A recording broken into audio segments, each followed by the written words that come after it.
हार्दिक स्वागत करती हूँ। मुझे पूर्ण विश्वास है कि कार्यवाही को सुचारू रूप से चलाने के लिए आप सभी पूर्ण सहयोग करेंगे व संसदीय गरिमा को बनाए रखेंगे। महासचिव जी, सदन की कार्यवाही शुरू की जाए तथा नवनिर्वाचित सांसदों को शपथ प्रतिज्ञान दिलाई जाए।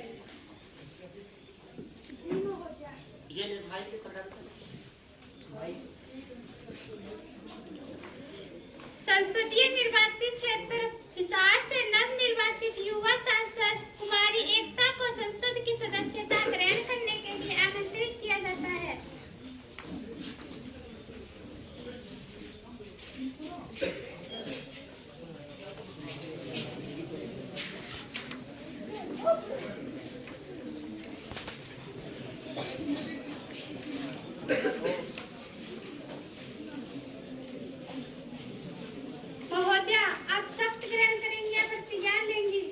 महोदया, मैं शपथ ग्रहण करूंगी। महोदया, आप किस भाषा में शपथ ग्रहण करेंगी? महोदया, मैं हिंदी भाषा में शपथ ग्रहण करूंगी।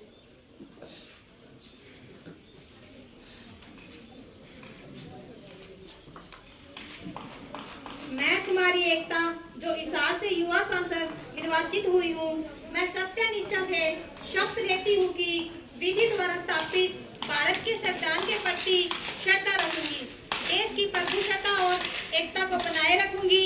मैं जिस पद को ग्रहण करने वाली हूँ उसके कर्तव्यों का श्रद्धापूर्वक निर्वहन करूंगी। धन्यवाद।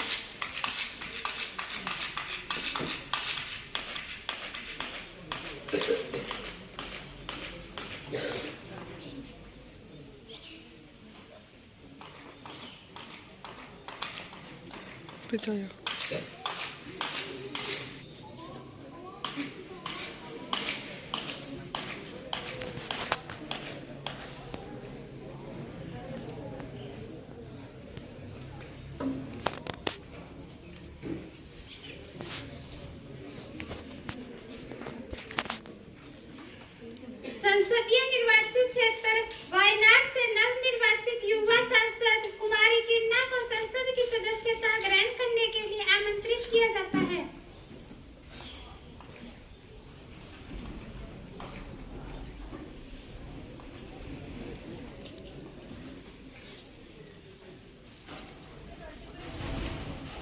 महोदया, आप शपथ ग्रहण करेंगे या प्रतिज्ञान लेंगी? महोदया, मैं प्रतिज्ञान ग्रहण करूंगी।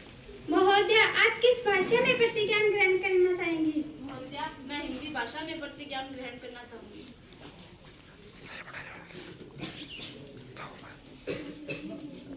मैं कुमारी किरण, जो वायनाड से युवा सांसद निर्वाचित हुई हूँ, मैं सत्यनिष्ठा से प्रतिज्ञान लेती हूँ कि विधि द्वारा स्थापित भारत के संविधान के प्रति श्रद्धा रखूंगी, देश की प्रभुसत्ता और एकता को बनाए रखूंगी।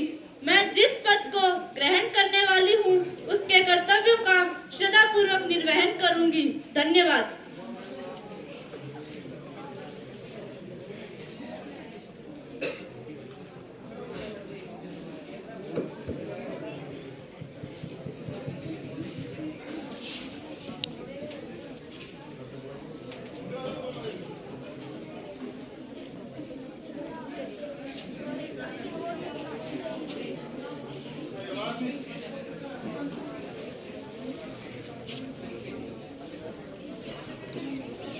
संसदीय निर्वाचित क्षेत्र अमृतसर से नवनिर्वाचित युवा सांसद कुमारी कोमल को संसद की सदस्यता ग्रहण करने के लिए आमंत्रित किया जाता है।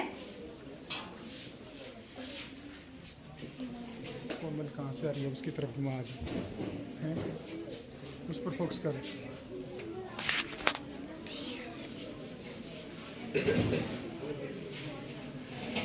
महोदया, आप शपथ ग्रहण करेंगे या प्रतिज्ञान लेंगी? महोदया, मैं शपथ ग्रहण करूंगी। महोदया, आप किस भाषा में शपथ ग्रहण करेंगी? महोदया, मैं पंजाबी भाषा में शपथ ग्रहण करूंगी।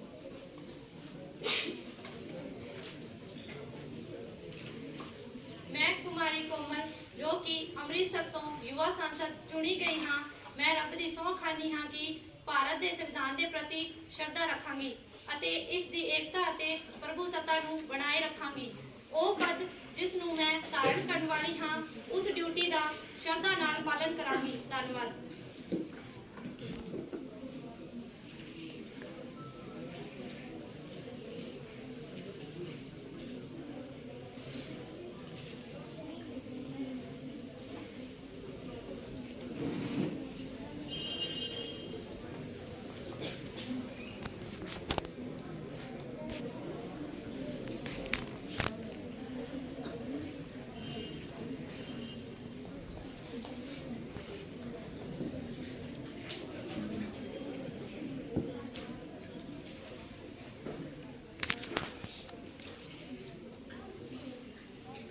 माननीय संसद सदस्यों, आज की सदन की कार्यवाही में दो महान विभूतियों को विनम्र श्रद्धांजलि प्रदान की जाएगी। जैसा कि आप सभी को पता ही है कि कल रात भारत के पूर्व प्रधानमंत्री डॉक्टर मनमोहन सिंह का अत्यंत दुखद निधन हो गया।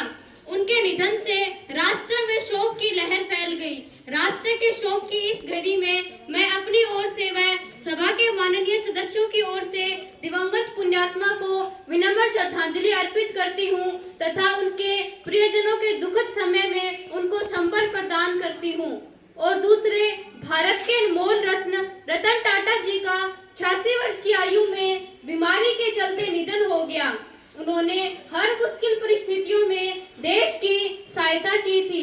कोरोना काल के समय उन्होंने देश को 500 करोड़ की सहायता प्रदान की।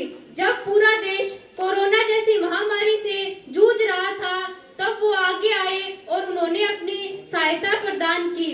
उन्होंने सन 1998 में स्वदेशी कार टाटा इंडिका लाकर बहुत से रिकॉर्ड तोड़े। उन्होंने मुंबई में पालतू जानवरों के लिए अस्पताल बनवाकर बहुत ही प्रशंसनीय कार्य किया और उनका सबसे बड़ा योगदान देश में बड़े पैमाने पर रोजगार उपलब्ध कराकर देश के विकास में था। उनके निधन से राष्ट्र में शोक की लहर फैल गई है।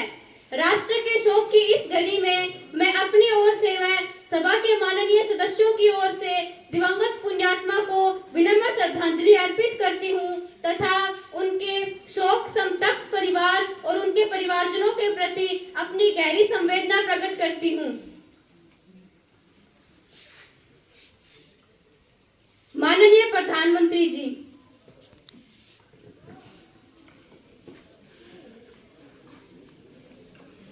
माननीय अध्यक्ष महोदया, मैं आपके द्वारा दी गई पूर्व प्रधानमंत्री मनमोहन सिंह जी की श्रद्धांजलि में शामिल होती हूँ। द्वितीय, अध्यक्ष महोदया, मैं उद्योग जगत के महानायक श्री रतन टाटा जी के निधन पर उनको श्रद्धांजलि अर्पित करती हूँ। रतन टाटा जी ने देश की उन्नति को प्रगतिशील बनाया है। उन्होंने कई स्टार्टअप्स को आगे बढ़ाने में मदद की। उनकी वजह से भारतीय कंपनियों को विश्व मानचित्र पर स्थान मिला। स्वास्थ्य क्षेत्र में भी उनका बहुत अधिक योगदान रहा है। भारत के लिए उन्होंने जो किया, उसके लिए वे सदैव याद रखे जाएंगे। इस दुर्भाग्यपूर्ण घड़ी में मैं उनके परिवार के प्रति संवेदना प्रकट करती हूँ एवं दिव्यांगत पुण्यात्मा को श्रद्धांजलि अर्पित करती हूँ। माननीय विपक्ष के नेताजी,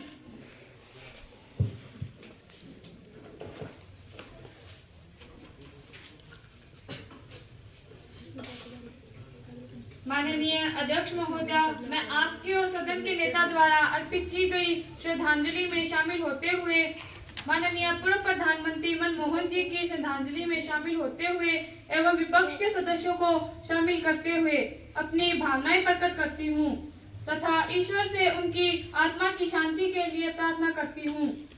द्वितीय, दिग्गज उद्योगपति रतन टाटा जी अब हमारे बीच नहीं रहे। 86 साल की उम्र में उनका निधन हुआ। उन्होंने मुंबई में पालतू जानवरों के लिए 5 मंजिला अस्पताल बनवाया। उनके द्वारा बनाए गए अस्पताल में एक साथ 500 जीवों का इलाज किया जा सकता है और यह अस्पताल 165 करोड़ रुपए की लागत से बनकर तैयार हुआ। इतना ही नहीं, रतन टाटा जी के नेतृत्व में आज TCS दुनिया की सबसे बड़ी सूचना प्रौद्योगिकी सेवा देने वाली कंपनियों में से एक है। TCS ने भारतीय युवाओं को मंच पर अपनी प्रतिभा को साबित करने का मौका दिया और देश को एक नई दिशा दी। दुख की इस घड़ी में उनके परिवार के प्रति मैं अपनी गहरी संवेदना प्रकट करती हूँ।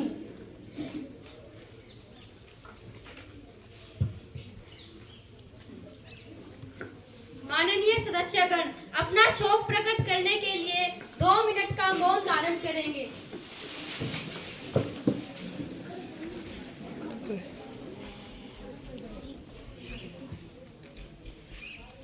सभी में फोटो बना ले बच्चों के भी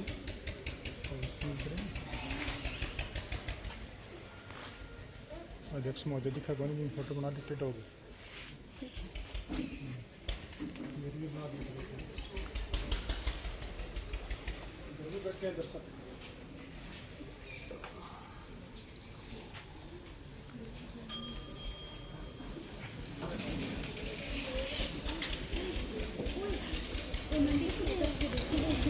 महासचिव जी, शोक संतप्त परिवार को शोक संदेश भेज दिया जाए।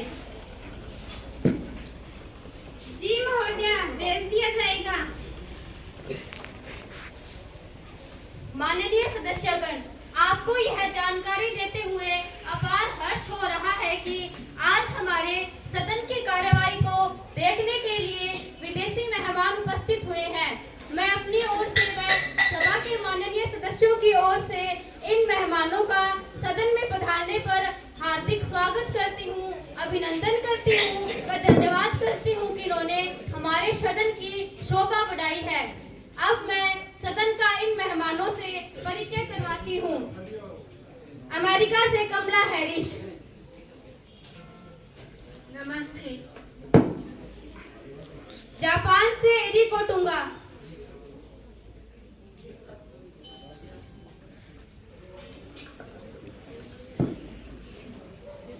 माननीय प्रधानमंत्री जी, अब नए मंत्रियों का परिचय करवाएंगे। माननीय अध्यक्ष महोदया, मुझे यह बताते हुए बहुत खुशी हो रही है कि आज हमारे सदन में बहुत अधिक संख्या में महिलाएं, गरीब किसान एवं दलित मंत्री बने हैं और उन्हें अपने मंत्रिमंडल में शामिल कर मुझे बड़े ही आनंद का अनुभव हो रहा है। अब मैं सदन को इन नए सदस्यों का परिचय करवाती हूँ। मिस्टर गौरव, कृषि मंत्री। श्रीमती सुमन, ऊर्जा मंत्री।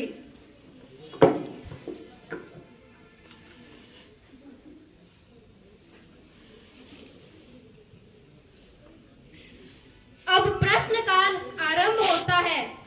महासचिव जी, सभी सांसदों को प्रश्न सूची वितरित करवाई जाए।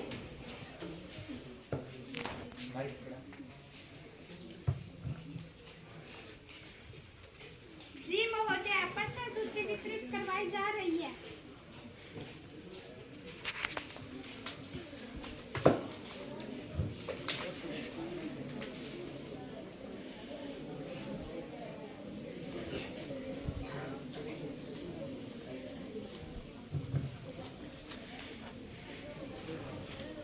ले दो।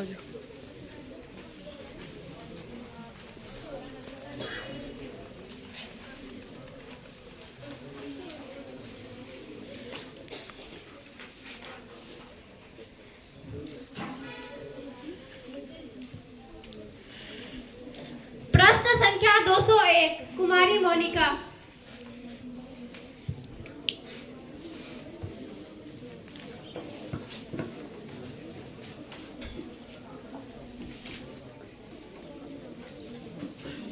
माननीय अध्यक्ष महोदया, मैं आपका आभार प्रकट करती हूँ कि आपने मुझे बोलने का मौका दिया और मैं आपके माध्यम से प्रधानमंत्री जी से ये पूछना चाहती हूँ कि सरकार ने सेल कंपनियों के जरिए हजारों करोड़ रुपए का पैसा अडानी कंपनी में निवेश किया है। इसमें भारत के कुछ सेल सेक्टर भी एक्टिव हैं। यह भारत का सुरक्षा से जुड़ा मुद्दा है। ऐसे में सदन पूछना चाहता है कि अचानक 20,000 करोड़ रुपए कहां से आए, किसके थे और रक्षा मंत्रालय इस पर अपना स्पष्टीकरण क्यों नहीं दे रहा है। इसका मतलब सरकार अंदर खाते अडानी ग्रुप से फायदा ले रही है और फिलहाल देखने में आया है कि अमेरिकी सरकार ने अडानी ग्रुप के विरुद्ध अपनी कार्रवाई भी की है। लेकिन महोदया, भारत सरकार ने इस पर क्या किया है?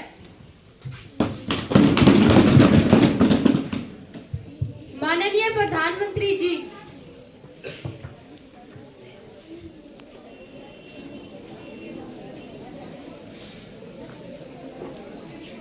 माननीय अध्यक्ष महोदया, मैं आपके माध्यम से सदन को यह बता देना चाहती हूँ कि अभियोग पत्र के अनुसार सिर्फ रिश्वत देने के षड्यंत्र की बात की गई है।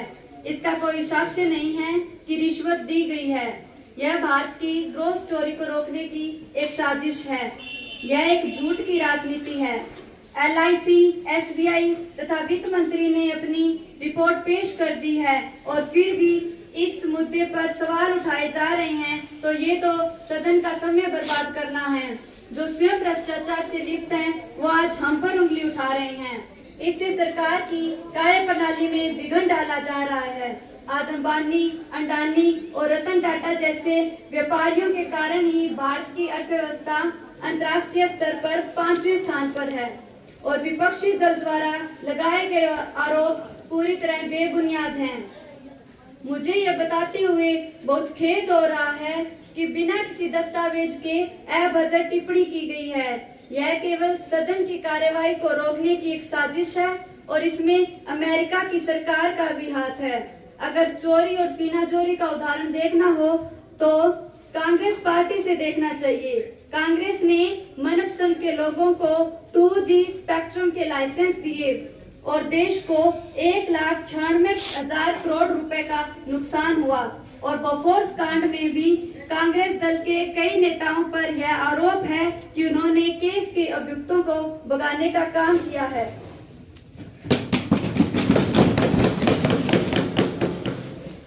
प्रश्न संख्या 202, कुमारी संतोष। माननीय अध्यक्ष महोदय, मैं आपके माध्यम से बाल व महिला विकास मंत्री जी से यह पूछना चाहती हूँ कि 106वें संविधान संशोधन के अंतर्गत पंचायती राज में महिलाओं को 33% आरक्षण दिया गया है, परंतु अभी तक लोकसभा और विधानसभा में महिलाओं की केवल 5 से 10% ही हिस्सेदारी है। ऐसा क्यों? मंत्री जी यह स्पष्ट करें। माननीय महिला व बाल विकास मंत्री जी। माननीय अध्यक्ष महोदया, मैं आपके माध्यम से सदन को बता देना चाहती हूँ कि आज इस सदन में 95% महिलाएं हैं। आप ऐसा कैसे कह सकते हैं कि महिलाओं के आरक्षण में कोई कदम नहीं उठाया गया है? आप देख रहे हैं इस सदन में पुरुषों की बजाय महिलाओं की संख्या अधिक है। अध्यक्ष महोदया, प्रत्यक्ष को प्रमाण की आवश्यकता नहीं है। और दूसरी बात, महिला सशक्तिकरण की दृष्टि से पंचायती राज में महिलाओं का 33% आरक्षण मील का पत्थर साबित हो रहा है। आज देश के कोने कोने से महिलाएं अलग अलग क्षेत्रों का नेतृत्व कर रही हैं। मैं सदन को बता देना चाहती हूं कि हमारी सरकार जल्द ही पंचायती राज में महिलाओं को 50% आरक्षण और विधानमंडलों में भी 33% आरक्षण देने पर विचार कर रही है। धन्यवाद। प्रश्न संख्या 203, कुमारी ज्योति।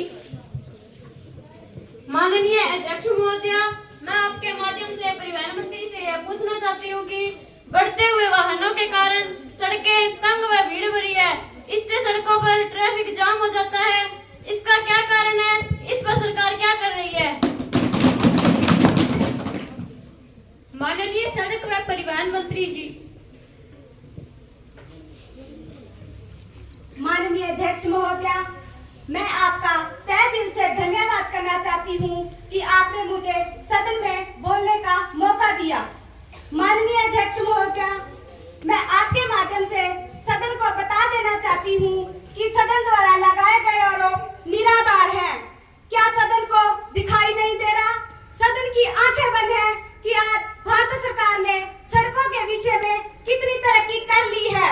यहाँ तक कि भारत सरकार ने भारतमाला सड़क परियोजना भी बनाई है, जो विभिन्न राज्यों में से होकर गुजरती है और 34,000 किलोमीटर की दूरी तय करती है।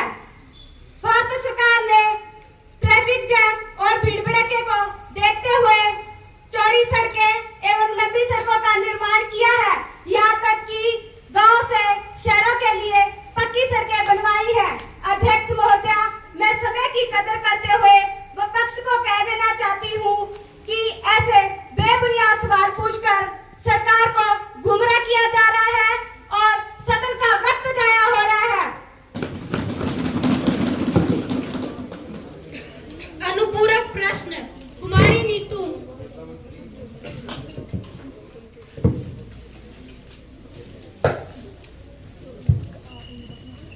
माननीय अध्यक्ष महोदया, पहले तो मैं आपका आभार व्यक्त करना चाहती हूँ कि आपने मुझे बोलने का मौका दिया। माननीय अध्यक्ष महोदया, मैं आपके माध्यम से सरकार से यह पूछना चाहती हूँ कि भारतीय अर्थव्यवस्था मंदी की चपेट में है, क्योंकि हमारी जीडीपी लगातार कम होती जा रही है। सरकार की नीतियाँ इस मंदी की जिम्मेदार रही है। सरकार इस संकट से निपटने के लिए क्या उपाय कर रही है? माननीय वित्त मंत्री जी।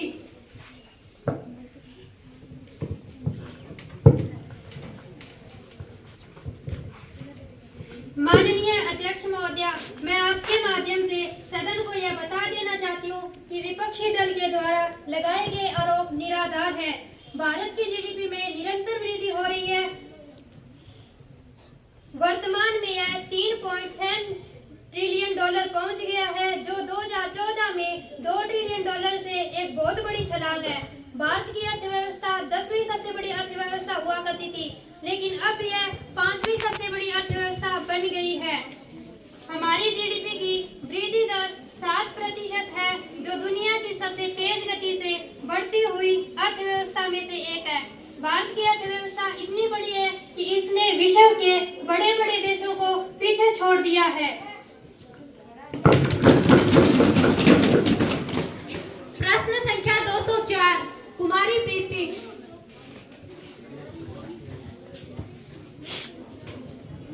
माननीय अध्यक्ष महोदया, मैं आपके माध्यम से गृह मंत्री जी से पूछना चाहती हूँ कि मणिपुर राज्य में 3 मई 2023 से आज तक 2 समुदायों मैतेई और तुर्की हिंसा चल रही है, जिसे 1 वर्ष से ज्यादा का समय हो गया है, जिसमें सैकड़ों लोग मारे गए हैं और सैकड़ों ही लोग घायल हुए हैं और 60,000 से अधिक लोगों को अपना घर छोड़ने पर मजबूर होना पड़ा है।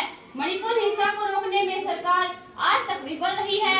इस विफलता को देश जानना चाहता है। अध्यक्ष महोदया, नेशनल वाट्स टू नो महोदया, नेशनल वाट्स टू नो। माननीय गृह मंत्री जी। माननीय अध्यक्ष महोदया, मैं आपका आभार प्रकट करती हूँ कि आपने मुझे इस संसद में बोलने का मौका दिया। मान्यवर, मैं आपके माध्यम से सदन को यह बता दूं कि मणिपुर में जारी हिंसा एक जातीय संघर्ष है। इसका आतंकवाद या धर्म से कोई संबंध नहीं है। मणिपुर में हिंसा का अपना एक इतिहास है। महोदया, मणिपुर में कई बार हिंसाएं हुई हैं और इसमें बहुत सारे लोग मारे गए हैं। ये नस्लीय हिंसा के कारण हुआ है। हालांकि हिंसा काफी कम है, इसलिए ये लोग संसद में हू हल्ला करके इसे और उकसा रहे हैं। मान्यवर, मैं यह बता दूं कि कांग्रेस शासन के दौरान मणिपुर में हिंसाएं की कई घटनाएं हुई हैं, फिर भी कोई गृह मंत्री वहां नहीं गया। हम वहां 3 दिन और 3 रात रहे। हमारे राज्य मंत्री नित्यानंद राय जी भी वहां 23 दिन तक थे। हमने इस मामले की जांच के लिए भी आयोग बनाया। महोदया, 4 मई के दुर्भाग्य दिन की यह घटना थी। दुनिया में किसी भी महिला के साथ ऐसी दुर्भाग्य घटना होना दुखद है। मान्यवर, विपक्षी दल द्वारा लगाए गए आरोप बेबुनियाद हैं। यह ऐसे आरोप लगाकर हमारी सरकार को गुमराह कर रहे हैं। हमारी 36,000 पैरामिलिट्री सुरक्षा बल मैतेई और तुर्की इलाकों के बीच बफर जोन में है। राज्य में यूनिफाइड सुरक्षा कमांड भी बनाई गई है। हमारी सरकार ने हत्याग्रस्त परिवारों को 10 लाख रुपए मुआवजा देने का भी निर्णय लिया है। हम विपक्ष से सहमत हैं कि हिंसाएं हो रही हैं और यह शर्मनाक भी है। कोई भी इसका समर्थन नहीं कर सकता। लेकिन महोदया, इस मुद्दे का राजनीतिकरण करना तो इससे भी शर्मनाक है। हम घुसपैठ को रोकने और म्यांमार से बात कर इस और हर संभव कोशिश करने में लगे हैं। मुझे विश्वास है कि स्थिति जल्द से जल्द ठीक हो जाएगी और विपक्षी दल द्वारा लगाए गए आरोप भी झूठे साबित हो जाएंगे। प्रश्न संख्या 205 कुमारी प्रियंका। माननीय अध्यक्ष महोदय जी, मैं आपके माध्यम से सरकार से यह पूछना चाहती हूँ कि वर्तमान सरकार ने अग्निवीर योजना लाकर देश की सुरक्षा के साथ बहुत बड़ा खिलवाड़ किया है। इससे देश के युवाओं में देश के प्रति सेवा का भाव समाप्त हो जाएगा और उससे भी बड़ी बात, कोई व्यक्ति मात्र 6 महीने की ट्रेनिंग में देश की सेवा के योग्य नहीं बन सकता और 4 साल बाद उन्हें सेवा से निर्वासित कर दिया जाएगा। महोदय, 4 साल बाद उन युवाओं का भविष्य क्या रहेगा? महोदय, देश जानना चाहता है। माननीय रक्षा मंत्री जी। माननीय अध्यक्ष महोदय, मैं आपके माध्यम से सदन को यह बताना चाहती हूँ कि 4 साल की सेवा के बाद अग्निवीरों को 12 लाख रुपए का पैकेज मिलेगा और वो पैसा टैक्स फ्री रहेगा।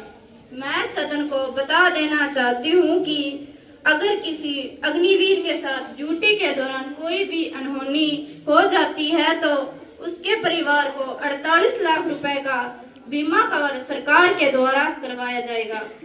इतना ही नहीं महोदय, अग्निवीरों को 4 साल की सेवा के बाद दूसरी कोई अन्य विभाग में समायोजन की हम योजना बना रहे हैं और हमने इस योजना को लागू करने से पहले सेवारत सैन्य अधिकारियों से 2 साल तक विस्तृत चर्चा की है, फिर यह योजना लागू करवाई गई है। धन्यवाद। प्रश्न संख्या 206 कुमारी कोमल। माननीय अध्यक्ष महोदय, मैं आपके माध्यम से सरकार से यह पूछना चाहती हूँ कि अभी थोड़े दिन पहले की रिपोर्ट के अनुसार देश में दिन भर की कड़ी मेहनत के बाद एक किसान सिर्फ 27 रुपए ही कमा पाता है। मनरेगा योजना में एक दिन की मजदूरी ज्यादातर राज्यों में 200 रुपए से ज्यादा है। आजादी के 77 साल बाद भी कृषि क्षेत्र देश में रोजगार का सबसे बड़ा जरिया बना हुआ है। हर वर्ष 16,000 किसान आत्महत्या कर रहे हैं। खराब फसल के लिए किसानों को बहुत कम मुआवजा राशि दी जा रही है। ऐसे में किसानों के हालात नहीं सुधर सकते।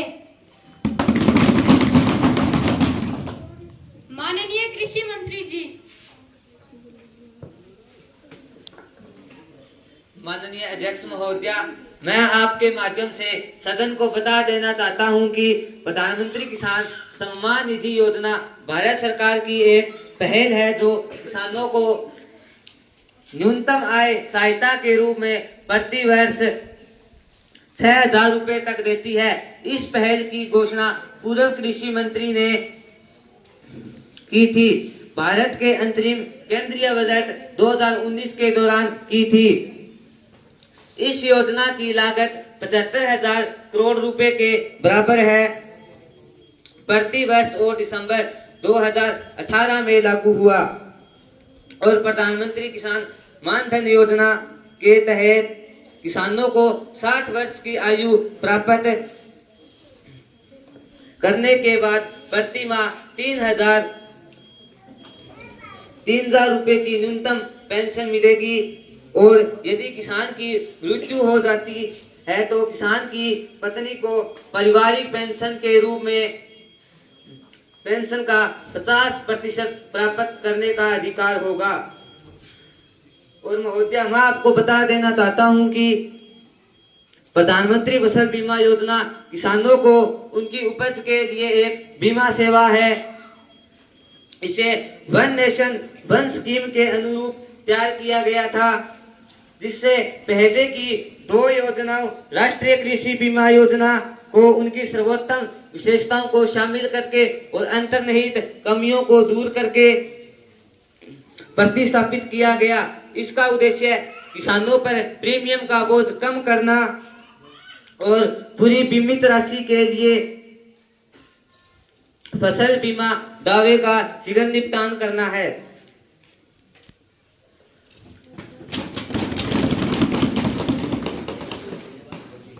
अब शून्यकाल आरंभ होता है।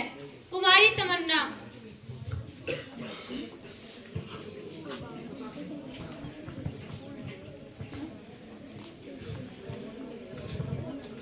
आदरणीय सभापति जी, मैं आपके माध्यम से सरकार से यह पूछना चाहती हूँ कि देश में रेलवे के विद्युतीकरण के लिए सरकार क्या कदम उठा रही है। सरकार रेलों का निजीकरण कर रही है, जिससे बेरोजगारों को सरकारी रोजगार उपलब्ध नहीं हो रहा है। इससे बेरोजगारी की दर बढ़ती जा रही है। सरकार इस पर क्या कदम उठा रही है, इसे स्पष्ट करें। माननीय रेल मंत्री जी।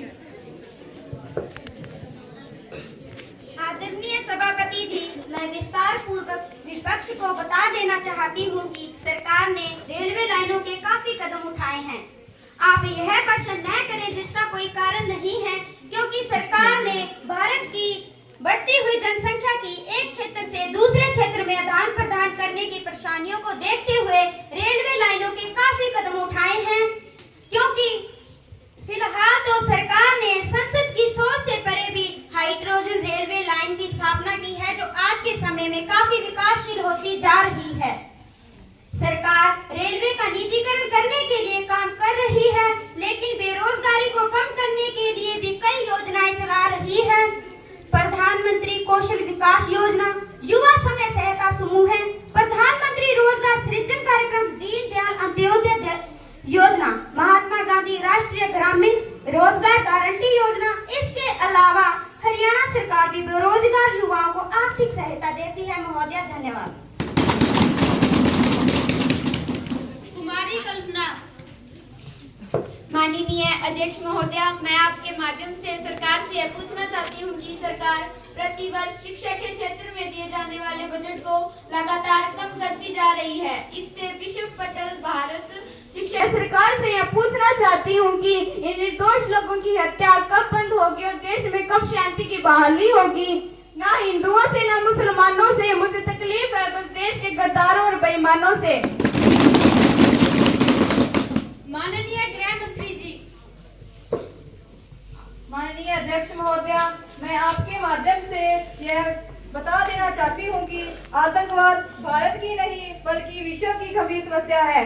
आतंकवाद को खत्म करना, मुंह समेत खत्म करना हमारी सरकार की प्राथमिकता रही है। महोदय, हमारी सरकार आतंकवाद के खिलाफ जीरो टॉलरेंस की नीति को अपनाए हुए है।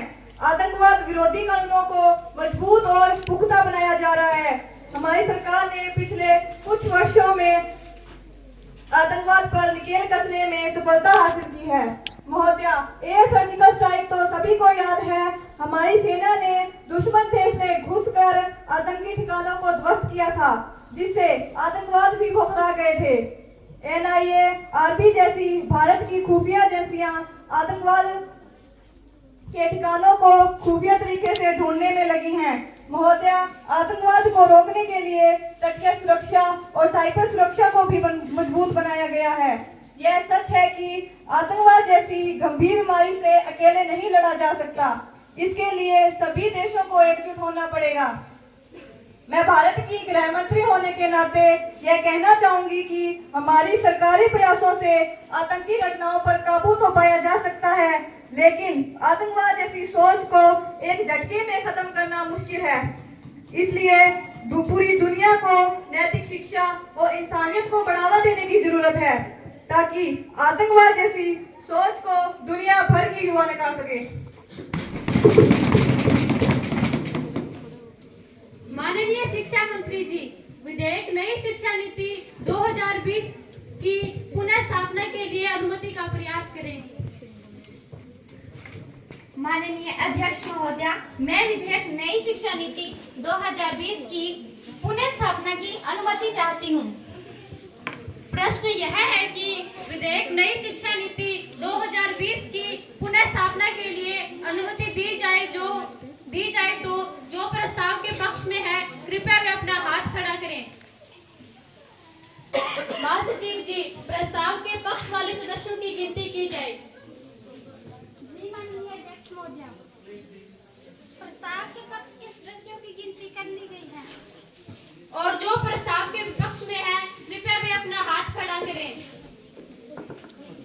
महासचिव जी, प्रस्ताव के विपक्ष के सदस्यों की गिनती की जाए। जी महोदय, प्रस्ताव के विपक्ष के सदस्यों की गिनती कर ली गई है।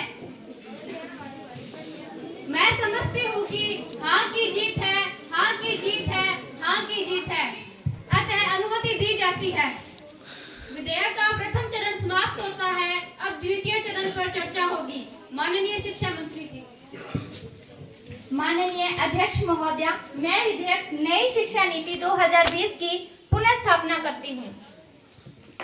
माननीय शिक्षा मंत्री जी, विधेयक नई शिक्षा नीति 2020 पर विचार प्रस्ताव करेंगी।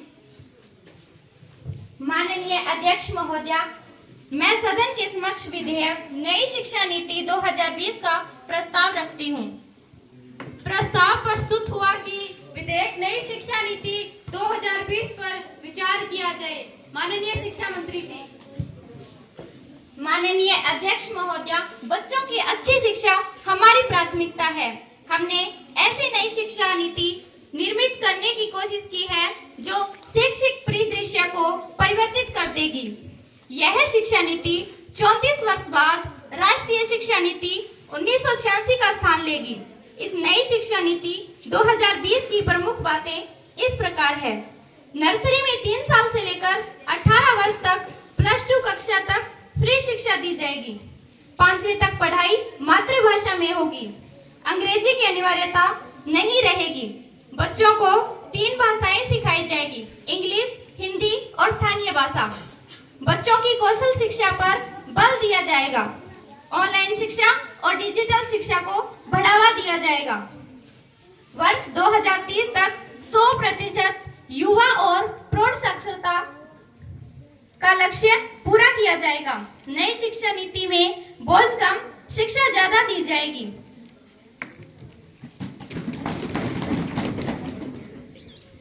माननीय सांसद कुमारी अलीशा।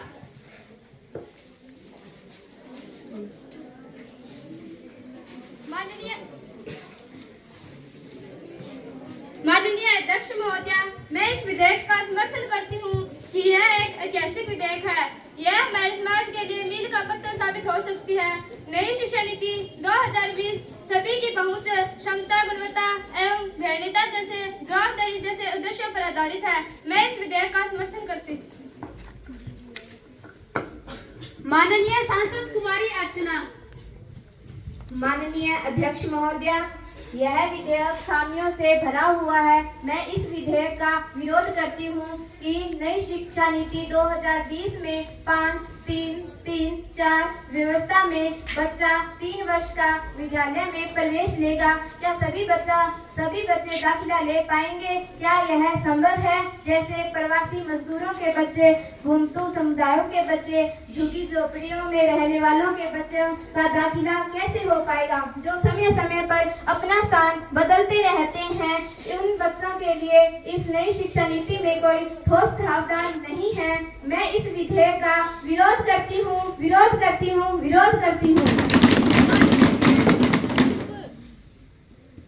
माननीय सांसद मिस्टर दिनेश।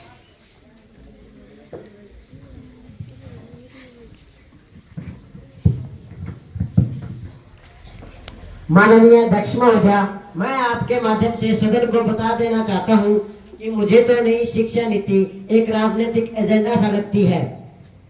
मैं इस विधेयक का विरोध करता हूं। इस नई शिक्षा नीति में प्राथमिक शिक्षा मातृभाषा में देने की बात कही गई है। क्या सभी क्षेत्रों में मातृभाषाओं में पुस्तकों को छापा जा सकता है और सभी मातृभाषाओं के अध्यापकों की व्यवस्था करना संभव है? क्या मातृभाषाओं के अध्यापकों की व्यवस्था करना संभव है? क्या एक विषय के अध्यापक अलग अलग विषय पढ़ाने में सक्षम होंगे? इस पर सरकार का ब्लूप्रिंट स्पष्ट नहीं है। अतः मैं इस विधेयक का पुरजोर विरोध करता हूं। अन्य भी विरोध करते हैं।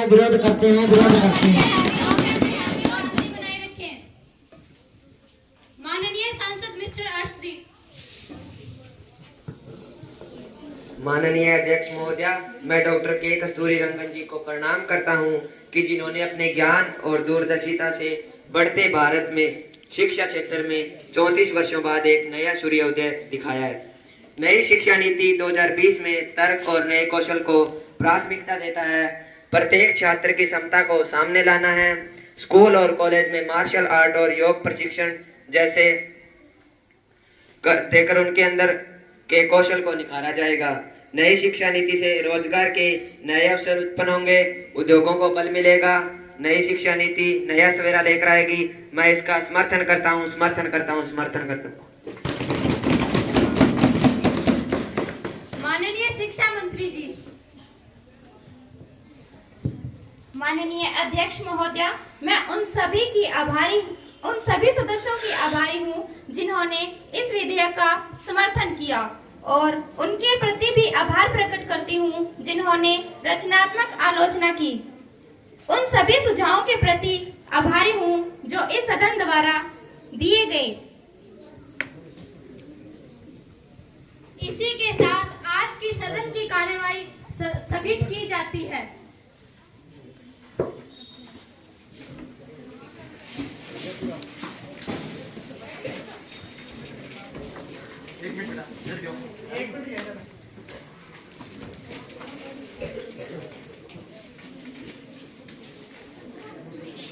एक मिनट ये ना, एक दो फोटो कर लेता हूँ मैं। तुम रुको बेटा, साइड में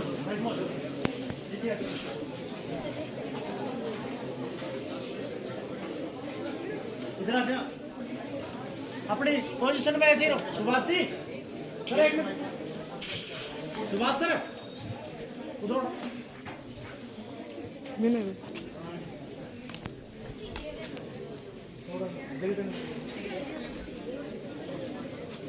थोड़ा इधर बेटा।